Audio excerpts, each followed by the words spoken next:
हिंगणघाट म्हणजेच आपल्या वर्धा जिल्ह्यातला एक तालुका। या हिंगणघाट सिटीची सुरुवात होते आपले राजे म्हणजे छत्रपती शिवाजी महाराज यांच्या पार्क आणि मूर्त्यांपासून।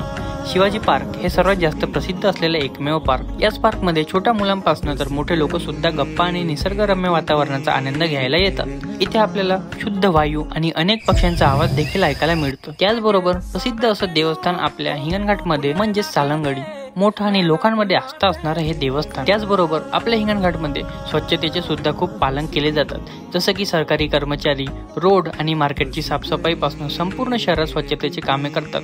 आणि हो, आपल्याला सुद्धा त्यांना सहकार्य करणे खूप गरजेचे आहे। इथे प्रत्येक एरिया असो किंवा छोटीशी गल्ली, यात नाली असो किंवा रस्ता, पूर्ण लोकांना सरकारकडून येणाऱ्या सुविधा दिल्या जातात। आणखी काय, सरकारी रुग्णालय तर आहेतच आणि गावावरनं येणाऱ्या मुलांकरिता चांगले कॉलेज सुद्धा आहेत। तसेच त्यांना येण्या जाण्याच्या सुविधेसाठी सरकारी बसेस सुद्धा त्यांच्या वेळेवर चालू असतात। पण त्या